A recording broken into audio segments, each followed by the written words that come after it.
की शिक्षण हे वाघिणीचं दूध आहे बरोबर. आणि जो तो प्राशन करणार तो गुरगुरणार. मराठी शाळा किंवा मराठी शाळेतले शिक्षक शिकवत नाहीत, मराठी शाळा बंद पडत आहेत, याला फक्त एक शिक्षकच कारणीभूत नाहीये. नक्कीच. हा एक त्रिकूट आहे, पालक, शिक्षक आणि विद्यार्थी, की जर मराठी शाळेत 2+2 याची बेरीज जर 4 होत असेल तर इंग्रजी माध्यमाच्या शाळेत 2+2 किती होतात? 4च होणार आहेत. निश्चितच. मग फरक पडतो कुठे? फीज, त्यांचं सगळं इन्फ्रास्ट्रक्चर, त्यांचे युनिफॉर्म, त्यांचे दप्तरं, त्यांची वह्या. का 8 तास थव्याचाच मी थम्सअपचा केला. अरे पूर्ण वर्ग आनंदाला, वा मॅडम काय मूड मध्ये, वा एकदम मस्त फिरून गोल चक्कर वगैरे मारून आणि थम्सअपचा. अख्खा वर्ग माझ्या मागे गुणगुणा लागला, थम्सअपचा, थम्सअप तुफानी थंडा. तुमची ना शिक्षण पद्धती पण खूप वेगळी आहे. म्हणजे ए फॉर ॲपल शिकणं सोडून तुम्ही ए फॉर ॲपल कसं दिसतं हे दाखवायला जातं. मग हे कुठून सुचलं आणि तो काय सगळा सेगमेंट आहे किंवा त्याच्यामुळे विद्यार्थ्यांमध्ये काय बदल होताना दिसतात तुम्हाला? जिथे आम्हाला दिसतं तुम्ही मुलांना पंक्चर शॉपपासून पिझ्झा शॉपपर्यंत लिहिताय. हे दाखवायसाठी मी, त्यासाठी मला तुम्हीच विचार करा की मला कोकरू वर्गात आणण्यासाठी काय प्रयत्न करावे लागतात. मी तेच म्हणणार होतो. ठीक आहे. आज आपण बघतो की शिक्षणाचा कुठेतरी बाजार झालेला आहे. शाळा टिकवायच्या नाही आहेत, शाळा टिकून उंचवायच्या आहेत. ओके.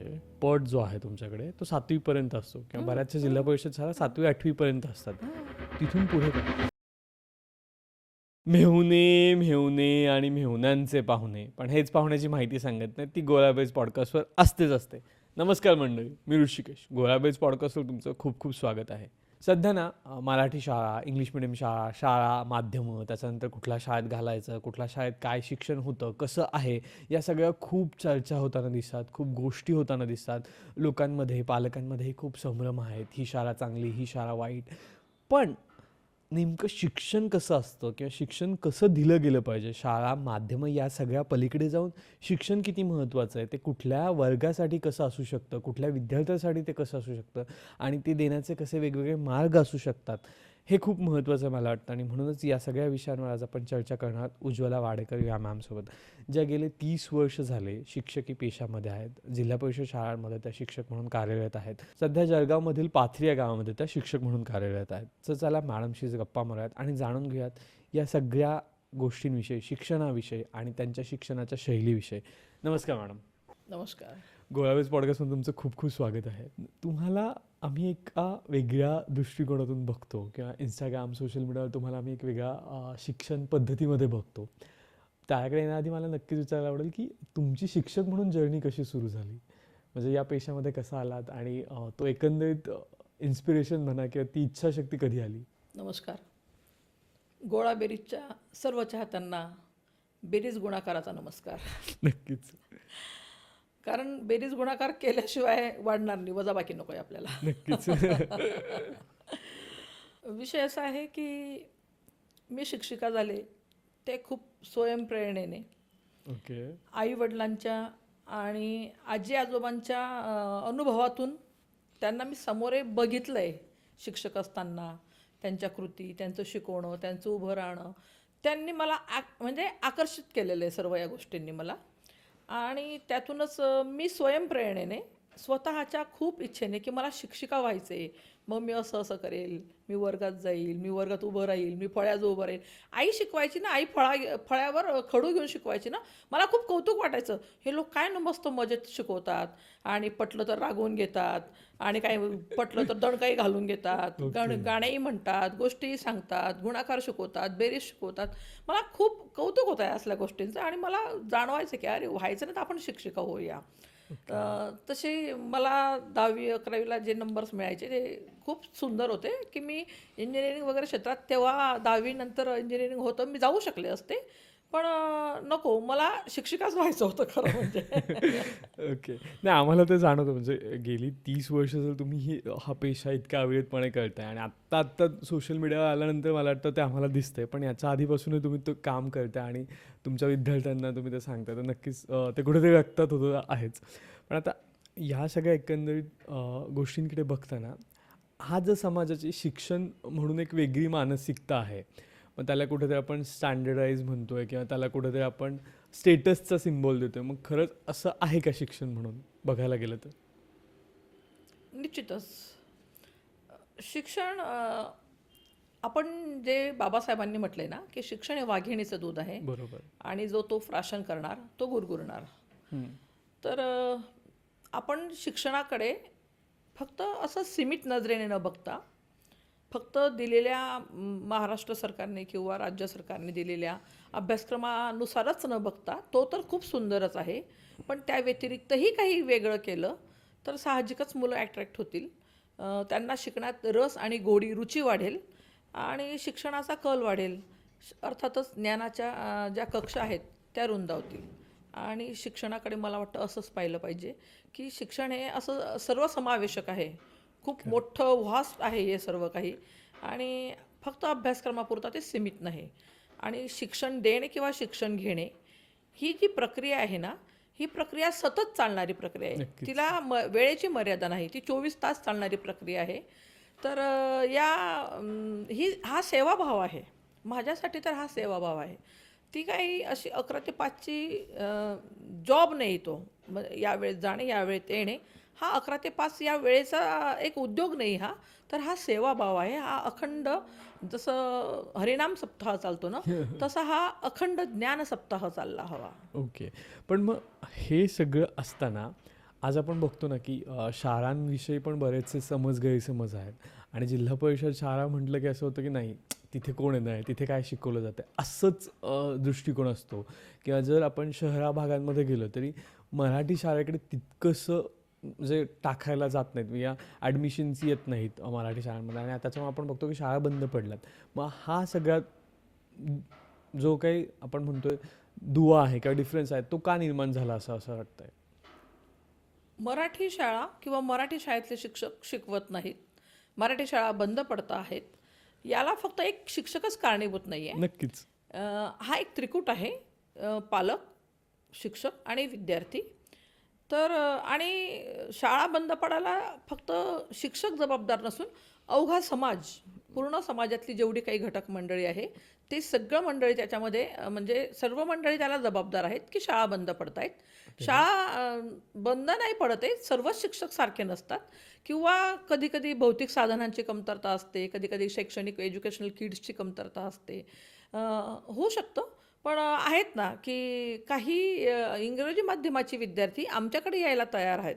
आज माझ्याकडे 50 मुलांची लिस्ट आहे की ती इंग्लिश माध्यमाची मुलं माझ्याकडे येण्यासाठी तयार आहेत. तर मग असं कसं म्हणता येईल की झेडपीची शाळा शिकवत नाही वगैरे. आणि आम्ही झेडपीचे शिक्षक, आम्हाला सतत महाराष्ट्र शासनातर्फे, राज्य शैक्षणिक संशोधनातर्फे आम्हाला एक प्रशिक्षण दिले जातात. साधारण आम्ही वर्षातून 4-5 प्रशिक्षणं घेत असू, जे 8-8, 10-10 दिवसांपर्यंतचे त्यांचा लाँग पिरियड असतो. मग या प्रशिक्षण आम्ही घेत असतो. आम्ही सततच आमचं ज्ञान म्हणजे वाढवत असतो, नवीन प्रक्रिया शिकत असतो, नाविन्यपूर्ण काय येतं आहे, त्याच्या ज्या कृती आहेत, ज्या पद्धती आहेत त्या आम्ही सतत शिकत असतो. मग आमच्याकडे जर एवढं सगळं आहे आणि तसं म्हटलं तर मग असं नको व्हायला की इंग्लिश माध्यमाचंच खूप आहे. मला 2 माध्यमांमध्ये तुलना नाही करायची. नक्कीच. पण निश्चितच इंग्लिश माध्यमाचे शिक्षक आहेत, तर आम्ही DED BED झालेले लोक आहोत. आम्हाला एक म्हणजे शिक्षणाच्या मर्यादा आहेत की हे शिक्षण असलं तरच आमची निवड होते, आमच्या मुलाखती होतात, आमचं सिलेक्शन होताना वेगवेगळ्या एक्झाम्स होतात, त्याच्यामध्ये आम्ही जर निपुण ठरलात तर आमचं सिलेक्शन होतं. आणि हे सर्व असताना असं कसं होईल की मराठी शाळेतली शिक्षक शिकवत नाहीत. ठीक आहे, काही ठिकाणी असतील 5-10% काही असेल परिणाम, पण मी सर्वांना रिक्वेस्ट करू इच्छिते या माध्यमातून की सर्वांनीच कामाला लागलं पाहिजे आणि सर्वांनी ती जी समोरची मुलं आहेत ना त्या मुलांना स्वतःचं आपलं समजून काम गेलं पाहिजे. म्हणजे ही जी दुरावस्था निर्माण होते ही होणार नाही. नाही, नक्कीच. कारण आईबाबांच्या काळामध्ये किंवा तुमच्या काळामध्ये, जसं तुम्ही म्हणालात आजी आजोबांच्या काळामध्ये, असं होतं की शिक्षक म्हणजे थरथरून घाम यायचा समोर बसल्यानंतर सुद्धा, किंवा बाजारात भेटले तरी आपल्याला असं व्हायचं की नाही बाबा काय बोलणार किंवा कसं बोलणार. आज तसं नाही राहिलं किंवा आज ती एज्युकेशन सिस्टीम थोडीशी बदलली आणि त्याच्यामुळे मे बी कुठेतरी असेल नक्कीच. पण एक असतं ना की एक आहे, म्हणजे आता जो एक शहरामध्ये आहे, वेल सेटल्ड आहे, त्यांचा जास्तीत जास्त कल इंग्रजी माध्यमांकडे असतो की त्यांचा जास्तीत जास्त कल थोडासा असतो की नाही इंटरनॅशनल गोष्टी असायला हव्यात किंवा शाळेमध्ये इंटरनॅशनल असायला हवं किंवा नावामध्ये तरी ॲटलिस्ट इंटरनॅशनल असायला हवं. मग खरंच तिकडचं शिक्षण आणि जिल्हा परिषद शाळांचं शिक्षण किंवा मराठी शाळांचं शिक्षण याच्यामध्ये इतका तफावत असते का, किंवा याच्यामध्ये खरंच एक विद्यार्थी म्हणून त्याला जे काही गुण मिळणार आहेत त्याच्यामध्ये पण तफावत असते का? तफावत असणार कशी ना. इंग्रजी माध्यमात शिकणारी मुलं आणि मराठी माध्यमात शिकणारी मुलं, झेडपी शाळेत शिकणारी मुलं, तफावत असू कशी शकते. मला म्हणायचं आहे की जर मराठी शाळेत 2+2 याची बेरीज जर 4 होत असेल तर इंग्रजी माध्यमाच्या शाळेत 2+2 किती होतात? 4च होणार आहेत निश्चितच. मग फरक पडतो कुठे? अभ्यासक्रम सारखा आहे, बरोबर, शिकवणं सारखं आहे, पोर्शन सारखं आहे, म्हणजे जे काही चालू आहे ते सगळं सारखंच आहे ना. पूर्वी काय व्हायचं की तुम्ही म्हटलात की तुमचे आजी आजोबा आई वडिलांच्या वेळेस पूर्वी शिक्षक गावात असायचा. नक्कीच. अर्थात मी गावात नसतेच, पण त्याला मी एक पर्याय शोधला आहे. माझे वडील आम्ही गावात असायचो. माझं शिक्षण गावीच झालेलं. मी 7वीपर्यंत गावाच्याच शाळेत शिकलेली. तर माझे वडील ना गावात असायचे. मग काय घरी आल्यानंतर रस्त्याने येताना जाताना जेवण झाल्यावर थोडं फिरायला जाताना वगैरे तर ते जेव्हा चालत जायचे ना त्यांची आदरयुक्त भीती विद्यार्थ्यांना असायची. हो. म्हणजे ते इकडनं जायचे ना तर विद्यार्थी असे फाकून तिकडनं जायचे. असं व्हायचं. आणि तो दबदबा जो होता ना तो आता नाही राहिलेला. ओके. हां. तर त्याच्यावर मी असा पर्याय शोधला आहे की आपण असं करूया का की साधारण 15 दिवसातून महिन्यातून 2 ते 3 वेळेस म्हणजे रात्रीच्याला व्हिजिट देऊया का. ओके. संध्याकाळी शाळा थांबून. म्हणजे तसं तर माझी शाळा सुटण्याची वेळ नाही, शाळा भरण्याची वेळ नाही. मी शाळा सुटेपर्यंत मला वेळ मिळेल, मला मन लागेल, मुलांचं होईल कंप्लीट एखादी पोर्शन तोपर्यंत थांबतेच. पण मी एरवी पण आठवड्यातून एखाद्या वेळेस 15 दिवसातून एखाद्या वेळेस थांबून घेते. शाळा सुटल्यानंतर साधारण 7-7:30च्या वेळेस मी गावात गवसणी घालायला निघते. ओके. हां. आणि अगदीच असं उभ्या उभ्या माझं सुरू असतं, चल रे काय चालू आहे तुझं, बघ 7:30 झाले, तू 5ला शाळा सुटली आहे, तू अजून अभ्यासाला नाही बसला का, तू अजून फ्रेश पण नाही आहे, तू तर गणवेश पण नाही काढला आहे, का गं ताई याला बोलव मध्ये. गावात कसं दरवाजे उघडे असतात, हो. अशा एवढ्या मोठ्या मोठ्या बिल्डिंग्स वगैरे नसतात. आणि अर्धी जास्त मंडळी तर अंगणातच आमच्या खाटेवर बाजेवर बसलेले दिसते तुम्हाला. नक्कीच. मग नक्की आम्ही त्यांना म्हणतो की याला बोलवताई, याला अभ्यासाला बसव, याला फ्रेश कर. किंवा कोणाच्या घरात शिरायचं विद्यार्थ्यांच्या, काय चालू आहे, त्यांची आर्थिक परिस्थिती कशी आहे, किती त्यांचं मनमिळावू स्वभाव आहेत सगळ्यांचे, त्यांची कौटुंबिक स्थिती कशी आहे, विद्यार्थ्याशी ते कसं वागत आहेत, म्हणजे या विद्यार्थ्याला घरी कसं हँडल केलं जातं, ओके. हे मी बेधडकपणे बघते. आणि त्याच्यामुळे मला वर्गात आल्यावर कळतं की याच्याशी कसं आपण वागायला हवं, याच्याशी आपण कसं वागायला हवं, किंवा याला आपण कुठल्या पद्धतीने कशा प्रकारे आपण हँडल करायला पाहिजे हे मला कळतं. आणि असं जर झालं आणि जर आपण त्या पालकांच्या इतक्या जवळ गेलो, त्यांच्या मुलांना आपण आपली मुलं समजू लागलो, ती चैतन्याच्या फुलांना आपण जर अधिक बहरण्याचा कार्यक्रम जर केला तर का म्हणून जिल्हा परिषदच्या शाळा मागे राहतील ना. आणि मी आधीच म्हटलं की आमची जिल्हा परिषदचे शिक्षक अतिशय प्रचंड हुशार असतात. फक्त होत असेल अजून थोडी मेहनत घेण्याची गरज आहे. ओके. हां. मी 3 गोष्टींवर काम करते. एक म्हणजे मी वेळ खूप देते, वेळ अधिक देते. बरोबर. मी म्हटलेच की एवढा तो पुरासा नाही नाहीये ना. माझ्यासाठीचा हां, वेळ. नक्कीच. वेळ खूप देते. मी मेहनतही अधिक घेते. कारण ग्रामीण भागात काम करणं म्हटलं तर थोडी अधिक मेहनत घ्यायला लागेल, तिथले प्रॉब्लेम वेगळे असतात. आणि मी थोडा पैसा पण लावते. त्याच्याशिवाय नाही होणार. कारण की बऱ्याच गोष्टी आहेत की त्या हव्या आहेत, सरकार पुरवू शकत नाही आहे, काही कारणं असतील, आपण त्या भागात नाही शिरायचं आपल्याला. नक्कीच. हव्या आहेत पण सरकार नाही पुरवू शकत आहे, मग त्या आपण घ्यायच्या. ओके. त्या आपण घ्यायच्या, ती ॲवेबिलिटी आपण निर्माण करायची वर्गामध्ये. आणि मग ती मुबलकता, ती वर्गाला आलेली श्रीमंती मग आपल्याला अडचणी नाही शिकवताना. हे केलं पाहिजे. आणि हे मी करत आल्याचे एफर्ट्स जे आता दिसत आहेत ना ते हे समोर आहेत. नाही, नक्कीच. आणि मला वाटतं कुठल्याही शिक्षकी पेशाला या गोष्टी खूप महत्त्वाच्या आहेत की वेळ आणि समजून घेणं विद्यार्थ्याला. कारण जर तुम्हाला विद्यार्थी समजला तर तुम्ही त्याला त्याच्यानुसार किंवा त्याला जाऊन त्याला हवं आहे ते देऊ शकता. नक्कीच. आम्ही त्याच्याबरोबर तुमची ना शिक्षण पद्धती पण खूप वेगळी आहे. म्हणजे ए फॉर ॲपल शिकणं सोडून तुम्ही ए फॉर ॲपल कसं दिसतं हे दाखवायला जाता. मग हे कुठून सुचलं आणि तो काय सगळा सेगमेंट आहे किंवा त्याच्यामुळे विद्यार्थ्यांमध्ये काय बदल होताना दिसतात तुम्हाला? ती एक वेगळी थोडी मेथड माझीच मी शोधून काढली आहे. तर विषय असा आहे की आपल्याला मुळाक्षरं शिकवायचे आहेत. मुळाक्षरमध्ये स्वर आणि व्यंजन हे 2 भाग आहेत. त्यावरच पूर्ण मुळाक्षरं 14 खडी आहे आणि त्याच्यानंतरच आपल्याला वाचनाची प्रक्रिया येऊ शकते. करेक्ट. त्यांना जर वाचनच येऊन गेलं आणि अंकज्ञान येऊन गेलं, त्याच्यावरच त्या फेलेन सुरू आहे, त्याच्यावरच निपुण महाराष्ट्राची योजना सुरू आहे. आणि मग ह्या 2 गोष्टी जर सहज जमून गेल्यात ना, तर मग झालं काम. आणि माझ्या मते आपण या बाकी योजना 3री पासून राबवतोय महाराष्ट्र शासन. ते पहिलीतच कंप्लीट व्हायला पाहिजे, कारण की पहिलीचा शिक्षक, पहिलीचे विद्यार्थी करतात काय मग? त्यांचं वाचन आणि संख्याज्ञान या 2 गोष्टी तिथेच कंप्लीट व्हायला पाहिजे. मग त्या होतील कशा? ओके. त्या होतील कशा? मग मी काय केलंय की मुलांसाठी म्हणजे पहिलीत प्रवेश घेणाऱ्या नवीन विद्यार्थ्यांसाठी ते जे मुळाक्षरांचं वळण आहे ना, ते पण एक चित्रच आहे. हां. थ लिहिलाय तर हा जो थ आहे तो पण त्यासाठी एक चित्र आहे. मग त्या चित्राला काहीतरी कृतीची, काहीतरी चित्रांची, अजून काहीतरी वेगळ्या चित्रांची सांगड घालायची आहे. करेक्ट. त्याची गुंतवणूक करायची आहे आणि त्यातून तो थ आपण मुलांना शिकून निर्माण करायचा आहे वेगळ्या पद्धतीने. मग बघा, सर्वादूरच टीव्हीचं फॅड आहे, हां. सर्वांच्याच घरात आहेत. तर ऋतिक रोशनची एक ॲड यायची, थम्सअप तुफानी थंडा. करेक्ट. मग मी म्हटलं अरे हा थव्याचा का हवा ना, थव्याचा का पाहिजे? करेक्ट. आमच्या गावात तरी थवे दिसू शकतात. शहरात कुठून दिसणार? एवढ्या मोठ्या म्हणजे गगनचुंबी ज्या इमारती आहेत त्यात थवा कुठे दिसणार ना. करेक्ट. मग मी म्हटलं का टास थव्याचाच, मी थम्सअपचा केला. करेक्ट. अरे पूर्ण वर्ग आनंदाला, वा मॅडम काय मूडमध्ये, वा एकदम मस्त फिरून गोल चक्कर वगैरे मारून आणि थम्सअपचा. अख्खा वर्ग माझ्या मागे गुणगुणा लागला, थम्सअपचा, थम्सअप तुफानी थंडा. आमच्या एक नवीनच काहीतरी सुरू होऊन गेलं ते. असं नसतं की आपण ते काही गोष्टी ठरवून करत असतो. काही गोष्टी विद्यार्थ्यांसमोर उभं राहिल्यानंतर त्या आपल्याला त्यांना कसं समजवायचं किंवा यांना हे भाग समजत नाही आहे तर हा कसा अधिकाधिक त्यांना पटेल, रुचेल अशा पद्धतीने आपण त्यांना सांगायचा, हे तिथल्या तिथे एखादी ॲक्टिव्ह शिक्षक असतो ना त्याला हे सुचत असतं आणि त्यातलाच हा भाग आहे.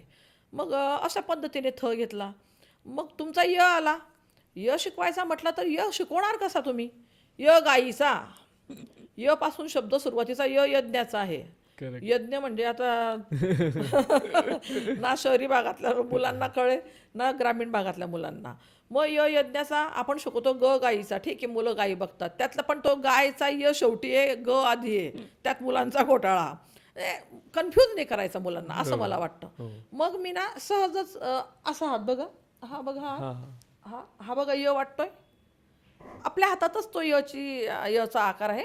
मी असा य दाखवला बघा य, आणि तत्क्षणी तो मग तो य फळ्यावर लिहिला. मुलांना तो य फळ्यावरचा आणि हा असा हात, त्यांना वाटलं अरे हे तर सेमच आहे.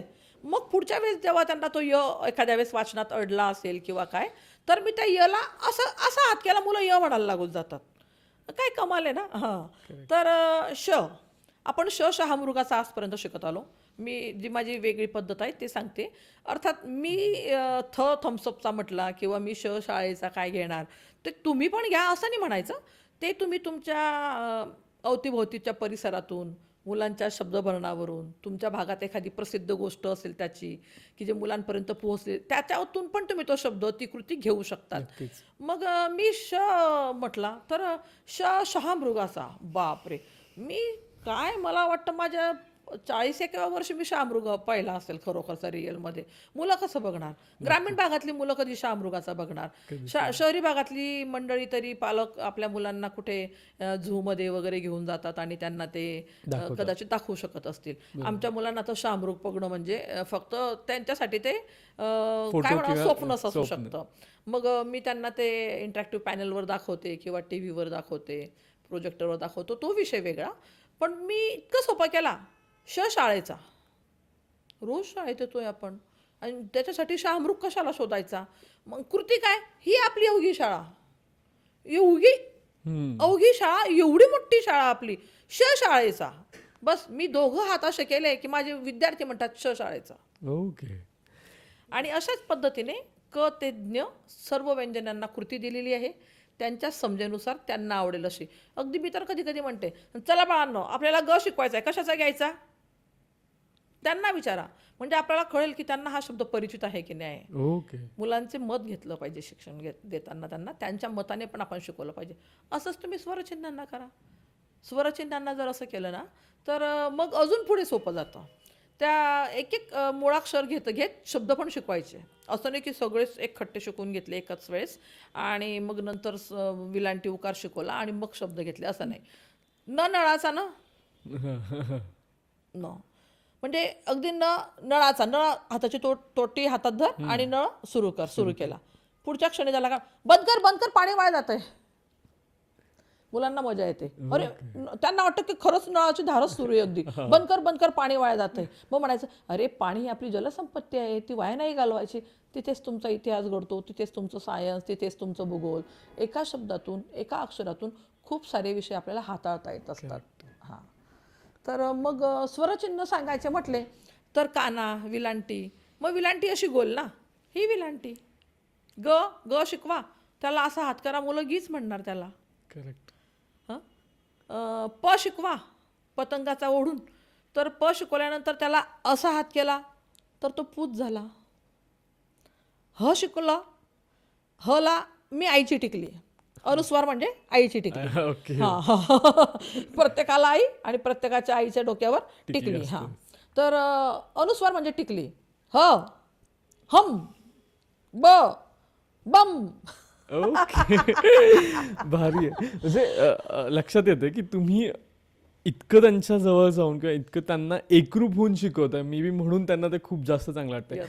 त्यासोबतच आम्ही इंस्टाग्रामवर ना तुमचे काही रील्स बघतो की जिथे आम्हाला दिसतं तुम्ही मुलांना पंक्चर शॉपपासून पिझ्झा शॉपपर्यंत नेताय.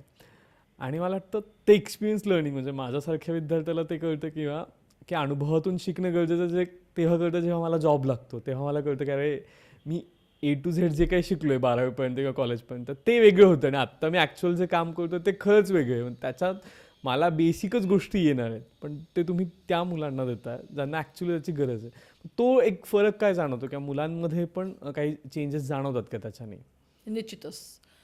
कारण की आपण ना डोळ्यांनी जास्त ज्ञान मिळवतो बरोबर. आणि जे आपण हाताळतोय, जे आपण न्याहाळतोय, त्यातून ज्ञान जास्त नाही का मिळणार. नक्कीच. समजा आपण पेट्रोल पंपाचं चित्र दाखवतोय आणि पेट्रोल पंपवर प्रत्यक्ष नेतोय. मग तुम्ही पेट्रोल कसा भरला जातो, त्याचे दर काय, ते बोर्ड काय, ते साठवतात कुठे, ती गाडी कशी येते, याला हे भरतायत या पुढच्या भागाला काय म्हणतात, हे नोझल काय आहे, त्याचे रेट काय आहे, पेट्रोल काय, डिझेल काय, त्याच्यात ऑइल टाकतात ते काय, त्याचं माप 50 ग्रॅम 100 ग्रॅम, किती साऱ्या गोष्टी शिकण्यासारख्या आहे. आणि हे फक्त पेट्रोल पंप पाहून होईल का? पेट्रोल पंप आम्हाला विज्ञानात असतो, पेट्रोल पंप भूगोलात असतो, पेट्रोलवरील उदाहरणं आम्हाला गणितात असतात. मग एवढे सगळे विषय जर एका ठिकाणी नेल्यावर होत आहेत तर न्यायला हवं. मला वाटतं निश्चितच न्यायला पाहिजे. मी तिथे गेल्यावर विद्यार्थ्यांना दर शिकवले, त्यांचं ते पेट्रोल डिझेल किती रुपयाचं किती लिटर येईल ते दाखवता आलं. त्याचा साठा कुठे केला जातो, तो साठा जरा साईडला होता, तो आम्ही दाखवला. नंतर मला देणे घेणे, चिल्लर 500 रुपये दिले, 320 रुपयाचं पेट्रोल झालं. काका किती पैसे परत करतील त्यांना आता? बरोबर. 105 रुपये लिटर पेट्रोल आहे, 2.5 लिटर पेट्रोल टाकलं काय होईल, किती दर होईल? म्हणजे मला तरी हे इझी वाटतं की मुलांना प्रत्यक्ष अनुभवातून शिकवणं, आणि याचे खूप परिणाम जाणवत आहेत. विद्यार्थ्यांमध्ये तर त्याचे इम्प्रूव्हमेंट आहेच. माझी मुलं खूप बोलकी झाली, सगळ्यात महत्त्वाचा विषय. कारण की त्यांना उत्सुकता क्रिएट होते की हे कसं ते कसं, जे की नाही का सायंटिस्ट लोकांना व्हायचं, हे असं का आणि ते तसं का, याचा रंग असाच का त्याचा रंग असाच का, हे मोठंच का हे छोटंच का, हे जाडच का हे बारीकच का, हे त्यांना जे प्रश्न पडायचे ना, असे प्रश्न विद्यार्थ्यांना पडले पाहिजे. आपण म्हणतो मुलं बोलकी हवीत, नुसती बोलकी हवीत म्हणून होणार आहे का? नाही. तर आपण त्यांना बोलकं करण्यासाठी काहीतरी कृती कराव्या लागतील. त्यांना बोलकं करण्यासाठी वेगवेगळे ॲक्टिव्हिटीज, उपक्रम आपल्याला राबवावे लागतील, मग ते बोलकी होतील, हो की नाही? मग मला माझ्या वर्गातील मुलं खूप बोलकी आढळत आहेत त्याच्यामुळे. समाजात सुद्धा या गोष्टी आवडत आहेत. विशेष म्हणजे इतर शिक्षक, समाजातील विविध पालक मला मेसेज करतात की मॅडम तुमचा हा उपक्रम ना खूप आवडला, आम्ही पण असं करूया, आम्हाला थोडं मार्गदर्शन करा, कसं करावं लागेल, कशी सुरुवात करावी लागेल, तुम्ही मुलांना नेतात कसं, आणतात कसं. म्हणजे बाकीच्यांना पण थोडंसं वाटायला लागलं की आपण करूया. Correct. हेच त्याचे परिणाम आहेत. नक्कीच ते पण आहे आणि ॲक्च्युली हे पण आहे की त्या वयात मला वाटतं ते हे सगळं बघितलं ना तर खूप दिवस लक्षात राहणार. कारण असतं ना बऱ्याचदा आपण म्हणतो की लहानपणीच्या काही आठवणी असतात किंवा काही गोष्टी असतात त्या आपल्याला बरेच दिवस पटकन आठवतात. लक्षात राहतात किंवा आठवणीत असतात. या सगळ्या सोबतच तुम्ही जी मेथडॉलॉजी वापरता त्या शिक्षण पद्धतीमुळे किंवा त्या सगळ्या शिक्षणाच्या ढाच्यामुळे तुम्हाला असं वाटतं का की मुलांना लाँग टर्ममध्ये काही परिणाम होणार किंवा ते म्हणजे आत्ताचे काही तुमचे विद्यार्थी आहेत जे वेगवेगळ्या क्षेत्रात असतील किंवा वेगवेगळ्या क्षेत्रात कार्यरत असतील त्यांना ते जाणवताना दिसत आहेत का किंवा त्यांच्याकडून काही फीडबॅक्स आहेत का तुम्हाला असे? हो, निश्चितच आहेत. कारण ना मी एक मेंढीचं कोकरू वर्गात आणलं. ओके. वेडं कोकरू म्हणून आम्हाला एक कविता होती. ते कोकरू वेडं कोकरू कविता शिकवण्यासाठी मी वर्गात आणलं. ते वाट चुकलेलं असतं आणि मग संध्याकाळच्याला ते घरी येतं आणि त्याच्या काय भावना आहेत त्याच्यामध्ये ते विशद केलेल्या आहेत सगळ्या. ओके. मग ते कोकरू काय हे दाखवायसाठी मी त्यासाठी मला तुम्हीच विचार करा की मला कोकरू वर्गात आणण्यासाठी काय प्रयत्न करावे लागले. मी तेच म्हणणार होतो. ठीक आहे. आणि या मेंढीच्या पिलाला कोकरू म्हणतात, गाईच्या पिलाला वासरू म्हणतात, सिंहाच्या पिलाला छावा म्हणतात, है ना? असं मला त्यातून वेगळं शिकवायला पण मिळालं. करेक्ट. ते कोकरू मी आणलं. मग मी सहज म्हटलं की हे कविता वगैरे झाली, म्हटलं एक कोकरू आहे ना, तर याची जी मोठी मेंढी किंवा मेंढा होतो त्याचे केस काढले जातात. याच्या केसांचं लोकर किंवा अंगावर ओढण्यासाठी ब्लँकेट्स वगैरे तयार केले जातात. मग मुलांचा प्रश्न की मॅडम हे ब्लँकेट्स कसे तयार होतात? म्हटलं मशीन असतात, कंपनी असते, त्यात विणकाम होतं, याचे धागे तयार होतात, धाग्यांचे मोठमोठे रीळ तयार होतात, ते मशीनीत फिट केले जातात. ओके, माझं चाललं होतं बोलणं असं. ते ऐकत होती, त्यांच्या प्रश्नांना मी उत्तरं, त्यांचे ते बोबडी प्रश्न असतात अर्थात, त्यांना मी माझी उत्तरं देत होती. पण त्यांच्या प्रश्नांना बोबड्याच भाषेत उत्तरं द्यावी लागतात. ओके. हां, आपल्याजवळचं ज्ञान आपल्याजवळ ठेवायचं. हां, तर मी त्यांना असली उत्तरं देत होती. माझा एक विद्यार्थी म्हणतो, मॅडम मी ना मोठा होईल आणि कापडाची कंपनी टाकेल. ओके. म्हणजे मला आता तुम्ही सांगा, इयत्ता दुसरीचा विद्यार्थी लोकरीच्या म्हणजे मेंढीच्या अंगावरील केसांपासून काय तयार होतं हे शिकवल्यानंतर मला तिकडून म्हणतोय की मॅडम मी मोठा होईल आणि कापडाची कंपनी टाकेल. काय हवं आहे? नक्कीच. त्याला केवढी आयडिया आली की मी कापडाची कंपनी टाकू शकतो. किती कॉन्फिडन्स हा, किती मोठा प्रचंड कॉन्फिडन्स आहे हा. मला हेच हवं आहे की यातून मुलांना काहीतरी शिकायला मिळालं पाहिजे. करेक्ट. आणि हे सक्सेस होतं आहे, हे मी डोळ्यांनी बघते की हे सक्सेस होतं आहे. त्यांच्या ज्ञानाच्या, त्यांच्या अपेक्षांच्या, त्यांच्या स्वप्नांच्या कक्षा रुंदावत आहेत. करेक्ट. आता हे सगळं असताना ना अजून एक म्हणजे मराठी शाळेवर बोलताना मला जाणवतं आहे की तुम्ही जे काम करताय किंवा सिद्धेश सिद्धेश लोकरेसारखे लोक जे काम करतात त्यांनी खरंच मराठी शाळा टिकवण्यासाठी इम्पॅक्ट होणार आहे का असं वाटतं का? कारण बऱ्याचशा गोष्टी आपण बघितल्यात किंवा बऱ्याचशा गोष्टी आपण बघतो की इंग्लिश मिडियमचं थोडंसं फॅड आहे किंवा खूप सारे लोक गावातून शहरात मायग्रेट होतात आणि मग शहरात आल्यानंतर त्यांना इथे त्याच रिजनमध्ये ज्या काही शाळा असतील त्यांच्यात घालायचं असतं. जसं मी मगाशी म्हणून इंटरनॅशनल्स किंवा अशा काही स्कूलिंगमध्ये किंवा CBSE स्कूलिंगमध्ये. मग या सगळ्याचा कितपत फायदा होईल असं वाटतं तुम्हाला? शाळा टिकवायच्या नाही आहेत, शाळा टिकवून उंचवायच्या आहेत. ओके. नुसतंच टिकवून काय करणार ना, हम्म. बाजार भरवायचा आहे का? करेक्ट. तर याचा दर्जा वाढवायचा आहे आपल्याला. आणि हा दर्जा वाढवण्यासाठी काही शिक्षक, काही समाजातील मंडळी, फॉर एक्झाम्पल आपण आता म्हटलो की सिद्धेश लोकरे, हा सिद्धेश माझ्याकडे स्वतः 2 वेळेस येऊन गेलेला. नक्कीच. याने माझ्या वर्गाची, माझ्या शाळेची पूर्ण स्थिती बघितलेली. स्थिती बघितल्यानंतर त्याला ते खूप आवडलं. त्याचं जे काम सुरू आहे ना ते खूप छान आहे. तो मोडक्या तोडक्या पडलेल्या भग्न झालेल्या शाळा, भग्नच म्हणूया. मला कळत नाही, म्हणजे मला विरोधात नाही जायचं, पण ते खरं आहे. मंदिरांवर सोन्याचे कळस चढतायत आणि नक्कीच मी थोडी येते भावूक लक्षात. झाले. नाही नाही येते लक्षात. आणि शाळेला माझ्याच शाळेची पत्र गळकी येतो. म्हणजे असा भेद आहे. आणि मग जे आपण म्हणतो की इंग्लिश मीडियमच्या शाळेंकडे पालकांचा कल आहे.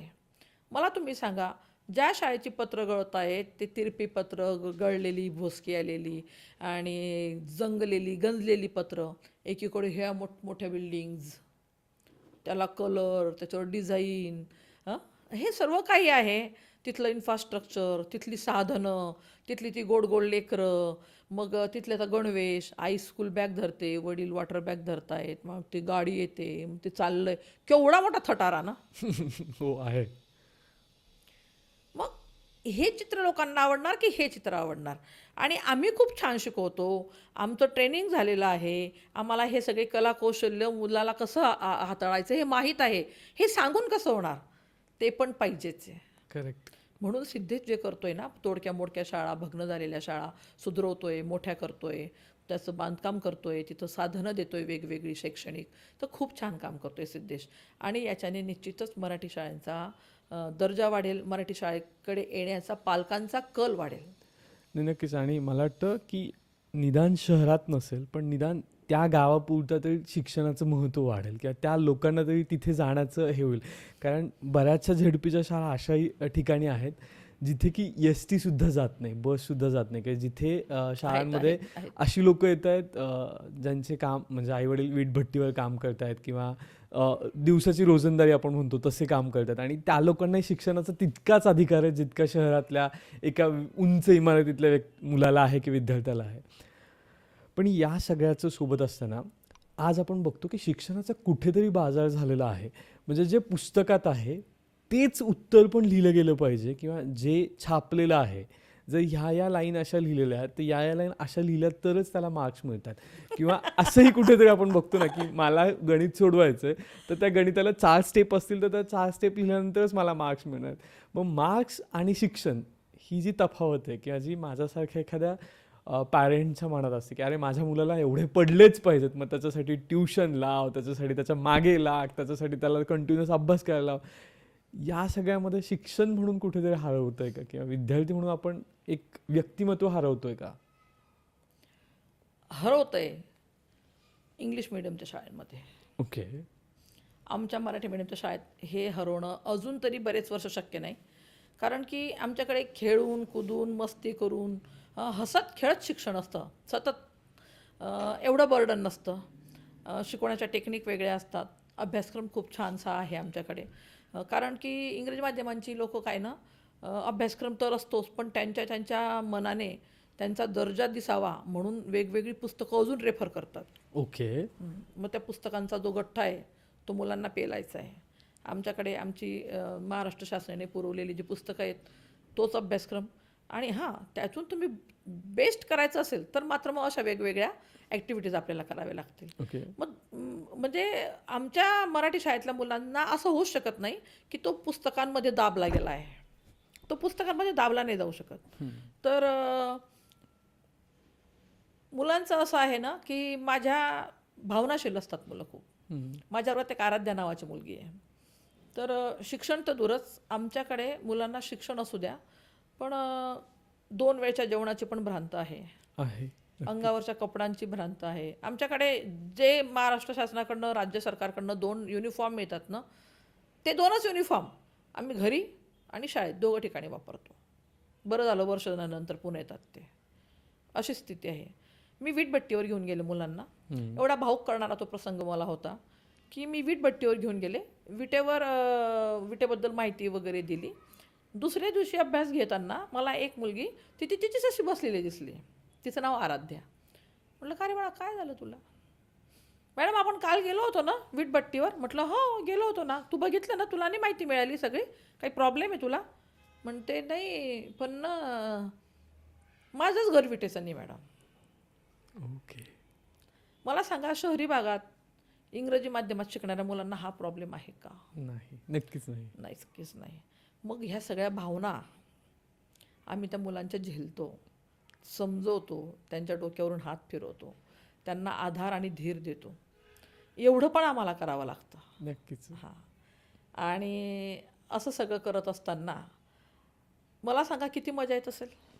नाही, नक्कीच मजा पण येत असेल आणि मला वाटतं ते एक वेगळी जाणीव पण होत येस, असणार आहे, की येस. प्रत्येक क्षणाला की प्रत्येक व्यक्तीची जी भावना समजून घ्यायची आहे आणि त्याच्यानुसार रिॲक्ट करायचं. कारण शहरामध्ये मला वाटतं या भावना नाही आहेत, कुठेच नाही आहेत किंवा तुम्हाला कुठेच सापडणार नाहीत. इथे काल मी पिझ्झा खाल्ला होता, काल मी हा मूव्ही बघितला होता आणि काल आम्ही इकडे फिरायला गेलो होतो. याच्या पलीकडे मला वाटतं वेगळ्या भावना नाही दिसत शाळांमध्ये तरी किंवा विद्यार्थ्यांमध्ये तरी तितक्या पटकनी किंवा तितक्या प्रखरशाने.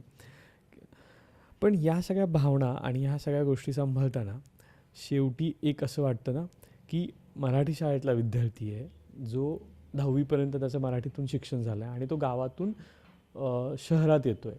त्यावेळेस तो तसा स्टँड करू शकतो का? किंवा त्यावेळेस परत त्याला अडथळे निर्माण होतात आणि परत तो या सगळ्या इंग्लिश माध्यम किंवा या सगळ्यात घाबरून पुन्हा मागे पडतो असं जाणवताना दिसतं. कारण बरेच असे विद्यार्थी आपण बघतो की ज्यांना 10वीमध्ये मराठी शाळेतून आलेले आहेत, खूप उत्तुंग चांगले मार्क्स आहेत किंवा मे बी 80-90च्या पुढे मार्क्स असतात, पण इथे आल्यानंतर ते कुठेच दिसत नाहीत. असं का? नाही, तो फरक पडणारच. पण ती जी दरी आहे ना, ती मला सपाट करायची आहे. ओके. कशी? तर मला जी मराठी शाळेत शिकणारी माझी मुलं आहेत, त्या मुलांना सर्व संधी उपलब्ध करून द्यायची आहेत. बघा, आज माझ्या वर्गामध्ये मुलांना व्यायामाला, योगासनांना, नंतर डंबेल्स वगैरे आहेत. त्यांना ग्लोब आहे हाताळाला, इंटरॅक्टिव्ह टी व्ही पॅनल आहे, एका साईडला कम्प्युटर आहे, एकीकडे टी व्ही आहे, त्यांना टॅब आहे हाताळायला. काही मुलं भारताचा नकाशा जोडत आहेत, काही कॅरम खेळत आहेत, काही चेस खेळत आहेत. इतकं सुंदर, इतकं अप्रतिम ते दृश्य असतं वर्गातलं. मग अशा सर्व संधी जर झेडपीच्या शाळेमध्ये मी माझ्या वर्गात मुलांना देऊ शकते आणि जर असं सर्वच शाळेत मिळालं, तर ही मुलं मागे पडतील का? म्हणजे जर ही शहरात गेलीत हम्म. आणि त्यांचं झालं की अरे, चेसमध्ये ना मी एकदा असं आणि असं हरवलं होतं, तर हा तेव्हा शांत बसेल का? हा म्हणेल, ए मी पण पाहिलं आहे, मला पण माहिती कसं हरवायचं असतं ते. हा कॉन्फिडन्स राहील त्यावेळेस, कारण की हा चेस याने हाताळला आहे, हा चेस खेळला आहे. नाहीतर ती मुलं 10वी पण होऊन जातील, 12वी पण होऊन जातील, पण त्याने जर चेसच नाही पाहिलेला, त्यातून तो गेलेलाच नाही आणि कॉलेजला गेल्यावर त्याला ह्या विषयांवर चर्चा होताना दिसते मित्रांमध्ये, तर कॉन्फिडन्स लूज होणार, तो न्यूनगंडामध्ये जाणार, विषयच नाही. माझी मुलं मला एकदा म्हटली, मॅडम आपण ना पिझ्झा खाऊया. म्हटलं ठीक आहे, चालेल. मग म्हटलं आपण आत्ता नाही, पुढच्या वेळेस. ठीक आहे, मी त्यांना प्रॉमिस दिलं. मी पुढच्या वेळेस त्यांना पिझ्झा हटला घेऊन गेले. त्या पिझ्झा हटला मग त्याला ओरिगानो काय असतं, चिली फ्लेक्स काय असतं, पिझ्झा कसा येत होता, कसा बेक होत होता, हे सगळं दाखवलं आतबाहेर नेऊन. आणि मग त्याचा सॉस टाकायचा. त्यांनी ते चित्रात पाहिलेलं, हम्म. ताटापासून तर तोंडापर्यंत ते तारलो बघतात, त्यांना वाटतं की अरे हे काय भारी ना. त्या दिवशी मी पोरांना प्रचंड ताटात शिळं उष्ट पडेपर्यंत, म्हणजे ताटात शिल्लक राहीपर्यंत म्हटलं पिझ्झाच खायचा आहे आज, घरी गेल्यावर जेवण नाही केलं तरी चालेल. प्रचंड खुश झालेली मुलं, मॅडम तुम्ही जे करतात ना ते आमच्या आईवडील पण आम्हाला ही संधी देऊ शकत नाही, नाही देऊ शकत, नाही त्यांची नक्कीच, परिस्थिती, नक्कीच. नाही ते त्या. म्हणजे ती मंडळी त्या दुकानात शिरायला पण घाबरेल ना हो. हम्म. ते दुकान एवढं झगमगाट, त्याच्यावर एवढ्या ॲड लावलेल्या, काचेची दरवाजं, हे मंडळी घाबरणार नाही का मध्ये जायला? आणि याने जर पिझ्झा खाल्लेला आहे, हा जर त्या पिझ्झा सेंटरमध्ये फिरून आलेला आहे, पूर्ण मस्त धावत पळत सगळं त्याने आनंद लुटलेला आहे, मग हा पुढे कॉलेजला जेव्हा जाईल आणि जेव्हा चल रे पिझ्झा खायला चालतोस का, असं जेव्हा त्यांच्या गप्पा होतील किंवा ते पिझ्झाच्या प्रकारावर जेव्हा बोलतील, तेव्हा हा शांत बसेल का? नक्कीच नाही. निश्चितच बसणार नाही. आणि मला माझ्या मुलांना असे विविध अनुभव, जवळजवळ सर्वच अनुभव द्यायचे आहेत. नक्कीच. पण मला वाटतं हे एका शिक्षकाच्या बाबतीत होतंय, पण हे जर सगळीकडे होत असेल तर तो डिफरन्स कमी होताना दिसणार किंवा काही ठिकाणी मग ती विद्यार्थी नक्कीच, म्हणजे आता तुमचे जर 53 स्टुडंट असतील तर ते तुमचे 53 स्टुडंट त्या गोष्टी सगळ्या अचीव्ह करतील. पण बाकीचे 53 स्टुडंट किंवा जे दुसऱ्या शाळांमध्ये शिकतात तिथे पण थोडंसं मग हे कुठेतरी व्हायला हवं आहे किंवा तिथे पण या सगळ्या गोष्टी थोड्याशा वेगळ्या पद्धतीने का होईना पण व्हायला हव्यात नक्कीच. कारण शेवटी सगळ्यात शेवटी असतं ना की हा शिकतोय तर याला जॉब लागणार आहे का? कारण आपण झेडपीच्या विद्यार्थ्यांविषयी बोलतोय की आपण अशा थोड्याशा निमशहरी विद्यार्थ्यांविषयी बोलतोय, तर तिथल्या प्रत्येक पालकाची मानसिकता अशीच असते ना की हा शिकून काय करणार आहे किंवा शिकून हा मला मदत करू शकेल का? कारण त्यांना मे बी तेवढं ज्ञान पण नसतं किंवा तेवढ्या हे पण नसतं की अरे हा उद्या शिकून मे बी मोठा इंजिनियर होईल किंवा मे बी मोठा डॉक्टर होईल, पण त्याच्यात तुम्ही ते बीज पेरताय आत्ता, नक्कीच उत्तम आहे. पण मग तो एक मानसिकता आहे ती कशी सांभाळता किंवा ते कसं आहे? कारण त्यांना असं वाटतं ना, ते मुलगा थोडा 6वी-7वीत जायला हाताखाली आला, चल रे मग शेतात जा, चल रे मग दारं धर किंवा चल तुम्ही काय जे काय जर वीटभट्टीचं काम करता तर ते कर, तिथे घमिले उचल, असं सगळं असतं. त्याच्यातून त्याला काढून पुढचं शिक्षण करण्यासाठी पण एक वेगळा स्ट्रगल आहे मला वाटतं. हम्म. बघा, त्यांचा जो पारंपरिक व्यवसाय असेल आईवडिलांचा, तर मुलांनी काम करू नये असं मला म्हणायचं नाही. नक्कीच. त्यांनी आईवडिलांना मदत केली पाहिजे, पण मदत करता करता हे नको विसरायला की आपल्याला यातून पुढे जायचं आहे. हम्म. म्हणजे मुलांनाच इतकं भक्कम करायचं की मुलांनी आई बापांना समजवलं पाहिजे की आपल्याला काय करायचं आहे. किंवा गावात काही अशी उदाहरणं हवीत, परिसरात अशी उदाहरणं हवीत, नसतील तर आपण त्यांना त्या माणसांपर्यंत नेलं पाहिजे. विविध क्षेत्रातील विविध लोकांपर्यंत, मुलांपर्यंत, नवीन लागलेल्या जॉब मिळालेल्या मुलांना आपण त्यांना भेटवायला पाहिजे, त्यांच्याशी बोलतं केलं पाहिजे की जेणेकरून तो या समजा गावात परिसरामध्ये एक PSI झालेली मुलगी आहे, नवीनच PSI झाली, मग आपण जर तिला भेटवायला यांना घेऊन गेलो, मग यांनी काही प्रश्न विचारले, तिने तिचे काही अनुभव सांगितले, तर मग काय होईल? बापरे, असं केलं की PSI होतो बरं का, एवढा रुबा बसतो, एवढं असं असतं, हाताखाली गाडी असते, 2 असिस्टंट असतात आणि पेमेंट पण छान असतं. कोणाला नाही आवडणार असं? नक्कीच. म्हणजे त्या पालकांना किंवा त्या विद्यार्थ्यांना आपण अशा वेगवेगळ्या ज्या महान व्यक्ती होऊन जात आहेत, वेगवेगळ्या क्षेत्रात नोकरी मिळालेल्या म्हणा किंवा काय म्हणा, तर आपण हे त्यांना सांगितलं पाहिजे. त्यांच्याकडनं भरपूर वाचन करून घेतलं पाहिजे पूर्वी झालेल्या लोकांबद्दल, म्हणजे त्यांचं ज्ञानात भर घातली पाहिजे. मग मला वाटतं अशा बाबी घडणार नाही. नक्कीच. कसं घडतील ना, आपण जर त्यांना प्रत्यक्ष अनुभव दिले तर. मग आपणही पालकांना समजून सांगू शकतो. फॉर एक्झाम्पल, माझ्याकडे 2 वर्षांपूर्वी माझ्या वर्गातील 3 मुली नवोदयाला सिलेक्ट झालेल्या होत्या. हम्म. मग आत्ता काय क्रेज झाली गावामध्ये की त्या मुली सुट्ट्यांमध्ये येतात, उन्हाळी सुट्ट्यांना, दिवाळी सुट्ट्यांना येतात. मग त्यांचं राहणं, त्यांचं बोलणं, गावातूनच गेलेल्या 2 वर्षांपूर्वी आमच्याच पाथरी गावातून गेलेल्या मुली, माझ्या वर्गातूनच गेलेल्या मुली जेव्हा रिटर्न येतात, त्यांच्या राहण्यात, बोलण्यात, वागण्यात, खाण्यापिण्यात बदल आहेत. नक्कीच. त्यांच्या चर्चा करण्याच्या विषयांमध्ये बदल आहेत. मग हे बघतंय गाव, मुलं बघतायत त्यांना. मग त्यांना पण एक ॲट्रॅक्शन की अरे ह्या कशा वागतायत, ह्या कशा बोलतायत, यांचं बोलणं कसं सुधरून गेलं, यांच्या बोलण्यात किती इंग्रजी शब्द यायला लागले, किती ते छोटी छोटी वाक्य आता इंग्लिशमधून बोलायला लागून गेलेत, असं त्यांना कळतंय ते सगळं काही. आणि मग तो हेवा नाही वाटणार का? म्हणजे त्यांच्यासमोर असे काही प्रसंग घडली पाहिजेत, नक्कीच. त्यांना त्या प्रसंगांना आपण समोर नेऊन त्यांना त्याची भेट घालून दिली पाहिजे. मग स्वप्न तर सगळ्यांनाच बघण्याचा हक्क आहे ना. नक्कीच. नक्कीच. स्वप्न सगळेजण बघू शकतात. मग त्या स्वप्नांना हात लावण्याचा पण अधिकार आहे त्यांना. मला वाटतं तिथेच आपण थोडंसं कमी पडतोय. आता या सगळ्यासोबत ना अजून एक कंपॅरिझन खूप होतं मॅडम, की बऱ्याच असं बोललं जातं की खूप सारे अधिकारी झेडपीच्या शाळेतून आलेले असतात किंवा जिल्हा परिषदेच्या शाळेतून आलेले असतात. पण हा काळ झाला की जे आत्ता 40मध्ये आहेत त्या व्यक्तींचा. पण मधल्या काळात असं कुठेच बघायला मिळत नाही आपल्याला, किंवा मधल्या काळात ऑप्शन नव्हतं म्हणून मग त्यांनी खूप स्पर्धा परीक्षा दिल्या आणि अधिकारी होत गेले आणि नंतर कळतं की ह्यांची झेडपीची शाळा आहे किंवा जिल्हा परिषद मराठी शाळा आहे असं. पण आत्ता मधल्या काळात असं आहे की बरेचसे इंग्लिश मीडियम किंवा म्हणजे सुदृढ शाळेमध्ये शिकलेली लोक मोठ्या CEOजमध्ये किंवा मोठ्या मल्टीनॅशनल कंपन्यांमध्ये काम करताना दिसत आहेत. मग तिथे थोडंसं परत पालकांची तफावत निर्माण झालेली दिसते. या सगळ्याला तुम्ही कसं उत्तर द्याल किंवा या सगळ्याला कसं सांगाल समजून? बरोबर आहे.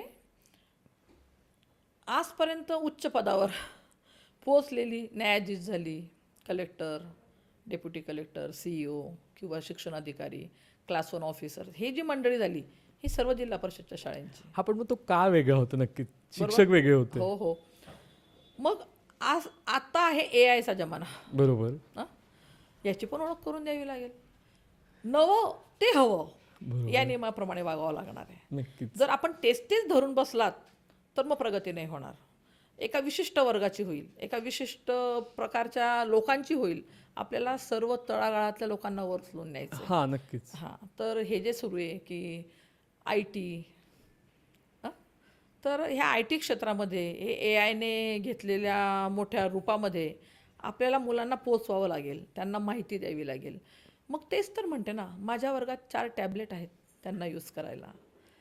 वर्गातली मुलं इंटरॅक्टिव्ह TV पॅनल आहे, त्याच्यावर उभं राहतात, ते सुरू करतात. वेगवेगळ्या ॲक्टिव्हिटीज, कोणी डायग्राम काढतंय, कोणी लिहून बघतंय, कोणी एसे काढतंय, कोणी त्याच्यावर रीडिंग करतंय, कोणी चित्र काढतंय, इकडे कम्प्युटरवर कोण काय करतंय, इकडे TV वर कोण काय करतंय.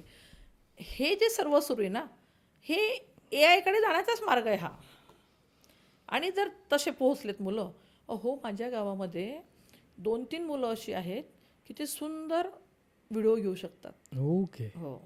आणि एवढंच कशाला, मी हे आत्ताच सुरू केलेलं सप्टेंबर महिन्यापासून इंस्टाग्रामला रील वगैरे टाकणं, म्हणून तुम्ही मला बोलवलं खरं म्हणजे. ओके. तर तर मग हे व्हिडिओ कोण घेतं? मुलं मला म्हटली, आई तू अजून पण असंच शिकवते. म्हटलं हो बाबा, तशीच सवय मला, तर आता कसं शिकवणार ना. 30 वर्षांपासून तसं शिकवते, राहिलेत 8 वर्ष ते पण तसंच शिकवेल आणि मग संपलं माझं, आटोपलंच ना. तर मग म्हटलं ठीक आहे की मी तर असंच शिकवते. म्हणे आई मग तू एवढं छान शिकवतेस अजूनही, तर तू लोकांना कळू दे, त्यांच्यापर्यंत हे पोहोचू दे, त्यातून काही प्रेरित होतील, काही मोटिवेट होतील, त्यांना मध्ये बदल होईल, जाऊ दे. म्हटलं ठीक आहे, हे मला जमायचं नाही बाबा. आणि मला मला माझं माझं ओशाळल्यासारखं व्हायचं.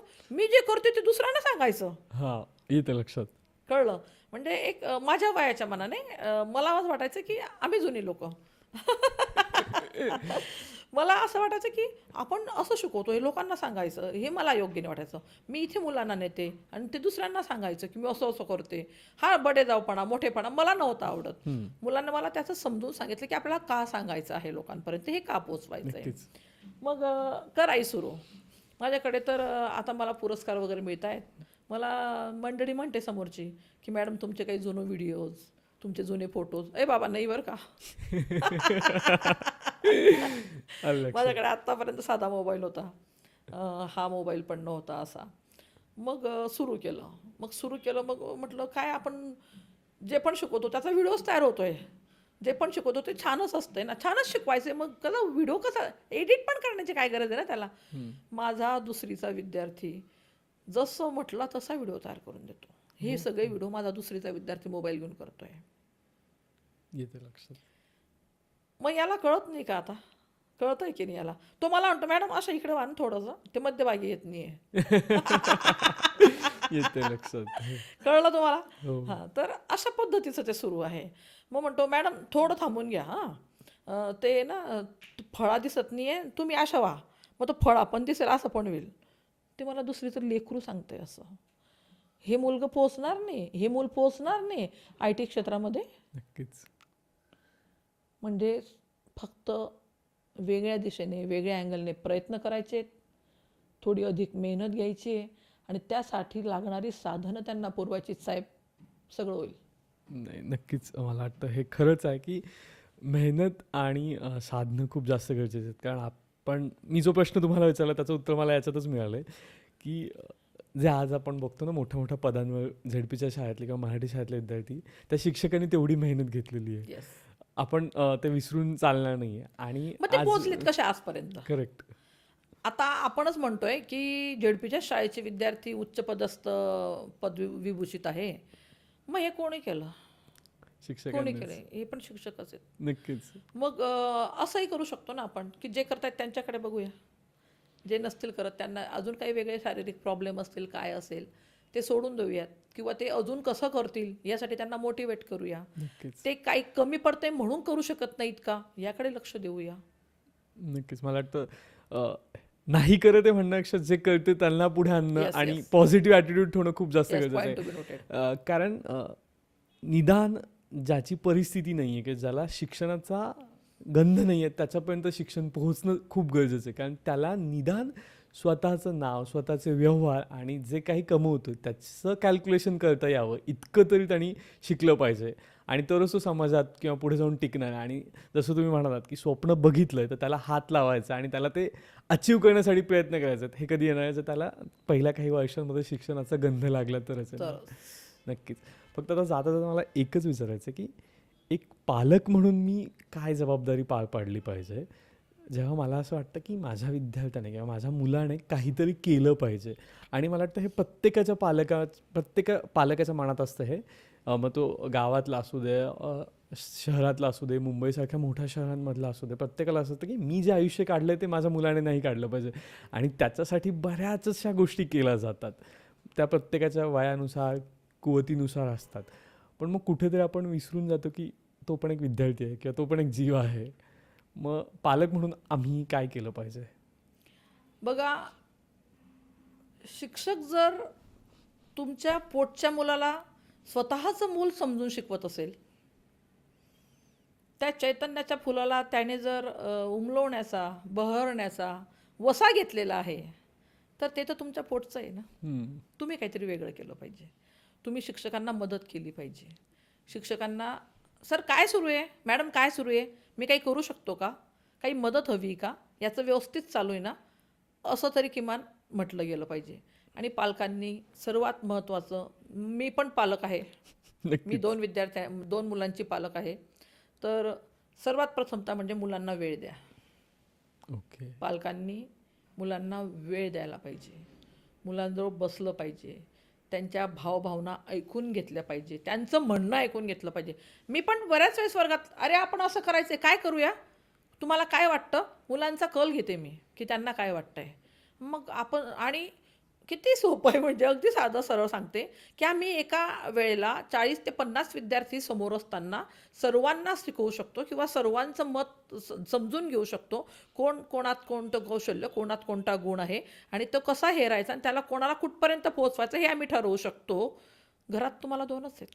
नक्कीच. मग त्या 2साठी तुम्ही प्रथमतः मी तर म्हणेल खरंच खूप वेळ द्यायला शिका. मुलांसोबत जेवण करा, जेवताना त्यांच्यासोबत गप्पा मारा. तो जो इडिट बॉक्स आहे ना, त्याच्यात नॉलेज आहे, नॉलेज नाही, नॉलेज बुकमध्ये पण आहे.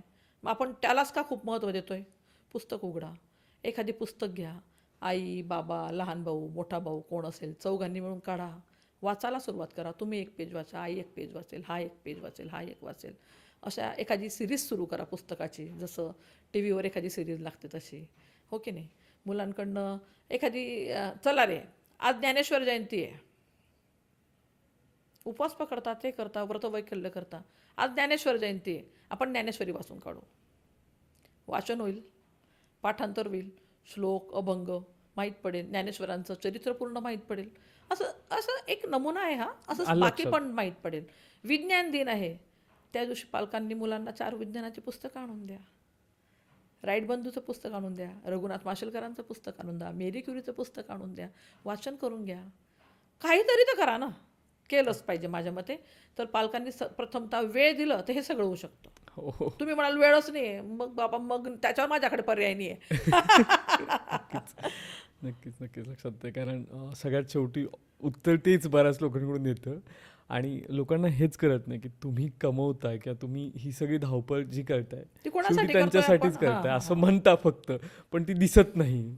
आणि मग बँकेतले पैसे किंवा तुमच्याकडे किती सुखसोयी आहेत याला काहीच अर्थ राहत नाही जर तुमचा विद्यार्थी किंवा तुमचा मुलगा तुम्हाला पाहिजे तसा झालेला नसेल तर.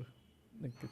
म्हणजे शिक्षकांनी मुलांना शिकवावं, पण त्याला पालकांचा पण आम्हाला थोडा पाठिंबा हवा आहे. नक्कीच नक्कीच. जो मी पण अपेक्षित करू शकते की पालकांचा पण पाठिंबा हवा आहे. त्यांनी पण थोडा पुढाकार घ्यावा, त्यांनी पण मुलांकडे लक्ष द्यायला पाहिजे, वेळ द्यायला पाहिजे. मला माझी महिला पालक म्हणतात, मॅडम हा जेवत नाही. ओके. म्हणजे आता मीडियासमोर आहे म्हणून सांगते सर्वांनाच. तर मलाही 2 मुलं आहेत, मी पण एक पालकच आहे. जेवत नाही, मी भाकरी करायची, लोक म्हणतात पोळ्याच खातो, भाकरी खात नाही. खूप प्रॉब्लेम असतात. पिझ्झाच खातो, शेवया नाही खात. अरे असं कसं बाबांनो. आपलं मूल, मी तर सरळ सांगते, ते गुडघा बरं ऐकत नाही ताई तुझं. आलं लक्षात. आलं लक्षात. म्हणजे तुझं ते गुडघाभर मूल एवढं, तू एवढी, तू कमीत कमी 30-32 वर्षांची, हे पोरगं पहिलीतलं, हे ऐकत नाही तुझं अजून. म्हणजे इतका दबाव आणि इतका रुबाब पण पाहिजे, इतकं वात्सल्य पण पाहिजे की ते मुलांना आपलं ऐकलं पाहिजे. नक्कीच. आपण तर वाईट नाही सांगणार, जेव्हा त्याला त्याचं कळेल तेव्हा तो त्याचा डिसिजन घेणार आहे. पण आज त्याला आपल्या म्हणजे आपल्या विचारांची गरज आहे, बरोबर. है ना. हां, तर मी भाकरी करायची. भाकरीला एका साईडने पाणी लावतात, पाणी लावलं की मी त्याच्यावर नाव लिहायची, रा ऊ, कोरायची ते नाव, हम्म. ते शेकायचे तसंच. आणि मी मुलाला म्हणायची, बघ बाळा, तुझ्या नावाची भाकरी केली आहे. येते लक्षात. आणि मग मला आईने भाकरीवर माझं नाव कोरलंय, कोणाला ही भावना आवडणार नाही. किती प्रेम, किती जवळीकता आहे त्याच्यामध्ये. माझं पोरगं सहज अर्धी भाकरी खाऊन घ्यायचं, आईने नाव कोरलंय ना आपलं. काही पण पर्याय काढा. मी काही पण ॲटम करायची खाण्यासाठी मुलांना, कशात काही पण टाकून ते काहीतरी तयार करायची. मला आता त्यांना ते ऐकतीलच हे सगळं काही. तर मला आता माझं हसायला येतं, मी यांना किती फसवलं असेल का, अगदी म्हणजे गोड पद्धतीने फसवलं आहे. तर ते म्हणायचे, आई काय केलं आज जेवणात, काय केलं. मला त्या शब्दाला अर्थ नाही, तो शब्द पण नाही. ओके. मी जे सांगायची उत्तर तो शब्द पण नाही. अँड थँक्यू काही शब्द आहे नाही. मी म्हणायचे अँड थँक्यू केलं, त्याला आईनं काहीतरी केलं आज, आईनं काहीतरी वेगळं केलं व आज खायचं आहे आपल्याला. हे करता येतं, सगळं करता येतं, फक्त मन पाहिजे, वेळ पाहिजे. म्हणून सगळ्यात पहिला पर्याय मी सांगितला आहे की तुम्ही मुलांना वेळ द्या. आणि मी एवढं सगळं सांगताय मराठी शाळेतलं, पण अजूनही काही काही गावांमध्ये मराठी शाळेची एकच खोली असते. का तर तिथला जो गावकरी वर्ग आहे तोच त्यांच्या विद्यार्थ्यांना इंग्लिश मिडियममध्ये घालतो. मग तिथे 2 तासाचा ट्रॅव्हल का असेना, किंवा शाळेची थोडी लांब असेल, शहरी भागामध्ये शाळा असेल, किंवा एखाद्या जिल्हा तालुका केंद्रा ठिकाणी शाळा असेल, तरी त्यांना तिथे इंग्लिश मिडियमला घालायचं असतं. मग अशा वेळेस किंवा अशा पालकांना तुम्ही काय सांगू शकता की जवळ घालणं आणि बाकी सगळ्यांनी कसं हेल्प होऊ शकते? बघा, मराठी माध्यम आणि इंग्रजी माध्यम खूपच तुलना सुरू आहे अलीकडे सर्वांकडे. आणि इतक्या छान शाळा मागे येत आहेत, विद्यार्थी संख्या कमी होते, हे पण सत्य आहे. पण मग याला उंचवायचं तर आहेच, जेणे करून आपल्याला उंचवायचं आहेच. मी मगाशी पण म्हटले की मराठी शाळेत जर 2 आणि 2 4 होणार असेल, आणि हेच जर इंग्रजी माध्यमाच्या शाळेमध्ये 2 आणि 2 5 6 काहीतरी वेगळं होणार असेल, तर मी तर सरळ सांगेल, बाबांनो तुमचं नुकसान करू नका, तुम्ही तिकडेच जा. आम्ही म्हणजे इंग्रजी मीडियमच्या शाळेमध्ये ॲडमिशन क्लोज्ड बोर्ड असतो, असं बोर्ड लागतं. हो. आणि तीच मंडळी आम्ही आमच्या शाळेचा पट वाढावा, आमच्या शाळेत नवीन येत्या वर्षी पहिलीची मुलं दाखल व्हावीत, 100% पटनोंदणी व्हावी, यासाठी आम्हीच मंडळी सर्वेक्षण करतो, गावात घरोघरी फिरतो. आम्ही गावात घरोघरी फिरतो. आता आम्हाला पण एक स्टेटस आहे, म्हणजे माझं दुःखही आहे, आम्हाला पण एक स्टेटस आहे, आम्ही पण शिकलेले आहोत. तर आम्ही गावात घरोघरी फिरतो, पालकांना पटवतो, समजवतो, महत्त्व सांगतो. परिस्थिती खूप भारी असते असं काही नाही. बरोबर. मजूर लोक पण इच्छा तीच व्यक्त करतात की इंग्रजी माध्यमाच्या शाळेत टाकायचं आहे. मग मी गावात जाते घरी, मग ती ताई मला म्हणते की नाही नाही, त्याला इंग्रजीच माध्यमाच्या शाळेत टाकणं आहे, आम्हाला इंग्रजीच्याच शाळेत टाकणं आहे. मी त्या ताईला सहज म्हणते, ताई 2 वाक्य इंग्रजी बोल. ओके. आणि जर तुला 2 वाक्य इंग्रजी बोलता येत असतील तर तू आरामात टाकून दे, काही म्हणणं नाही माझं. अहो, शिक्षण हे मातृभाषेतून घ्या, कुठल्याही भाषेतून घ्या, मातृभाषेतून घेणं तर अतिउत्तम आहे, भाषेचं त्याला बंधनच नाही आहे.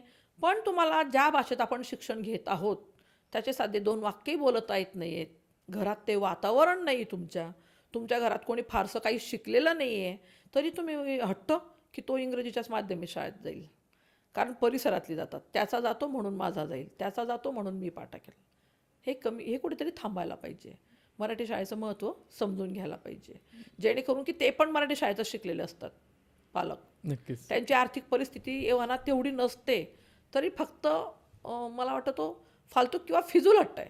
नाही, म्हणजे आता तुमची मेहनत आम्ही बघतोय, सगळं जाणवतंय किंवा तुम्ही जसं म्हणालात त्यांना एक्सपिरियन्स लर्निंग देताय, त्यांच्याकडून त्या कन्सेप्ट क्लिअर करून घेताय, त्यांना अनुभवातून शिकवताय, सगळं मान्य आहे. पण ही पट जो आहे तुमच्याकडे तो 7वी पर्यंत असतो किंवा बऱ्याचशा जिल्हा परिषद शाळा 7वी 8वी पर्यंत असतात. तिथून पुढे काय? तिथून पुढे जर त्याला ते नाही मिळालं तर नक्कीच तो परत मागे येणार आहे, परत या सगळ्या चर्चांमध्ये तो अडकणार आहे. मग त्याचं काय?